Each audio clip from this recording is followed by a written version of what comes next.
Hay más de 15.000 especies de hormigas en todo el mundo, unas hormigas que la verdad es que juegan un papel fundamental en el ecosistema, pero claro, ¿qué es lo que pasa tras un incendio? Que el ecosistema cambia y por ende también pues, los hábitos de estas hormigas. El entomólogo J. Manuel Vidal ha estudiado cómo afecta el paso del fuego en ellas. Muy buenas tardes. Muy buenas tardes, tocayo. ¿Cómo estás, hombre? Bueno, ¿por qué es importante, ¿no?, conocer cómo afecta el fuego a las hormigas?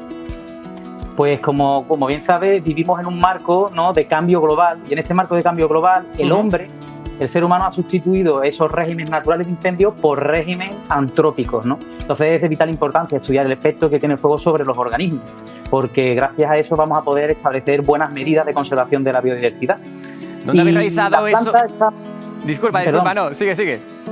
Las plantas están mejor estudiadas que los animales, pero dentro de los animales, los insectos, como las hormigas, por ejemplo, pues reúnen una serie de ingredientes, ¿no?, que la hacen como muy buenas indicadoras de la salud de los ecosistemas. Por eso la estudiamos como herramienta, ¿no?, la utilizamos como herramienta. ¿Dónde habéis realizado esos estudios y cómo ha sido esa metodología? Pues mira, los muestreos y estos estudios que llevamos haciendo más de 10 años, pues los llevamos a cabo dentro de la península ibérica. Tenemos zonas tan concretas como, por ejemplo, una zona que se incendió en 2009 en Salo, Cataluña, o la de Belver del 2017, y luego también un montón de zonas, más de 35 zonas a lo largo de toda Andalucía, en sistemas de coníferas, ecosistemas de pinos, ¿no? Jota, sabemos que las hormigas viven en unas sociedades muy jerarquizadas. ¿Hay cambios al respecto cuando donde viven esas áreas son arrasadas por las llamas?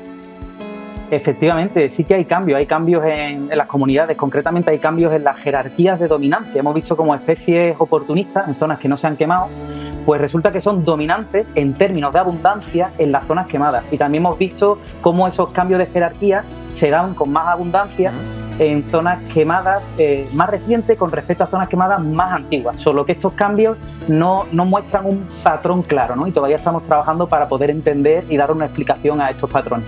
Imagino que también dependerán, ¿no?, en función de la especie también. Por supuesto, depende de la especie, efectivamente. Cuando el fuego actúa, pues abre zonas y esto hace que sea más propicio para especies adaptadas a zonas abiertas donde hay más radiación solar, como por ejemplo las hormigas del desierto, ¿no? Llegan las llamas, hay un cambio. ¿Cuánto tarda en volver de nuevo toda la normalidad? Si es que vuelve. Si es que vuelve, efectivamente, dependiendo de la zona, vamos a decirlo así. Tenemos un estudio, por ejemplo, el de Salo que antes he mencionado, en el que la comunidad de hormigas no se recuperó en los 4 años de estudio. Sin embargo, en el estudio que he mencionado antes de 35 zonas a lo largo de toda Andalucía, en sistemas de coníferas, en pinos, ¿no?, en bosques de pinos, pues tanto los valores de abundancia como de riqueza de especies y de diversidad eran más altos en las zonas quemadas que en las zonas no quemadas, ¿no? Entonces parece que depende de las condiciones, de las características intrínsecas de la zona, como es la vegetación que había antes del incendio o la vegetación que se va a desarrollar después de haber actuado el fuego. Evidentemente, con respecto a otros animales están en desventaja, ¿no?, a la hora de moverse, pero no sé si llegan incluso a darse el extremo de abandonar el hormiguero. Bueno, la cosa es que muchas especies de hormigas, también dependiendo de la zona de la que estamos hablando, pero muchas especies de hormigas son capaces de sobrevivir al menos a corto plazo al fuego, debido a que muchas de estas especies son epígeas y tienen sus nidos en el interior del suelo, ¿no? Claro. Y con una profundidad de 20 o más centímetros de profundidad, pues parece que es suficiente como para sobrevivir al fuego que actúa en superficie. Entonces, al menos a corto plazo, podríamos decir que sobreviven las epígeas. Habría que hacer un monitoreo a medio o largo plazo para ver si esas condiciones post-incendio luego afectan de otra manera. Jota, además también habéis estado realizando unas quemas prescritas, ¿no?, en Doñana. Efectivamente, son unas quemas experimentales también llamadas y organizadas por el Infoca, el INIA en Madrid y la Estación Biológica de Doñana, dentro de un proyecto Interreg que se conoce como CILIFO, ¿no?, Centro Ibérico para la Investigación y Lucha contra los Incendios Forestales.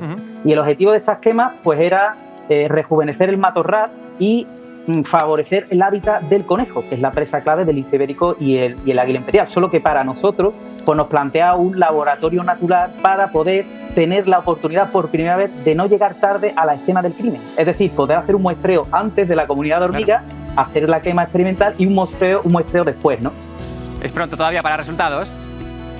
Bueno, ya tenemos resultados preliminares que han sido publicados en un capítulo de un libro de Viteco del Ministerio, y podemos decir que en principio, a corto plazo, el fuego no tiene un efecto, pero hay que seguir haciendo un monitoreo a medio y largo plazo para ver si esto sigue así o si cuando no hay alimento disponible en la zona post-incendio, pues las hormigas pues repercute en la comunidad de hormigas de alguna manera, ¿no?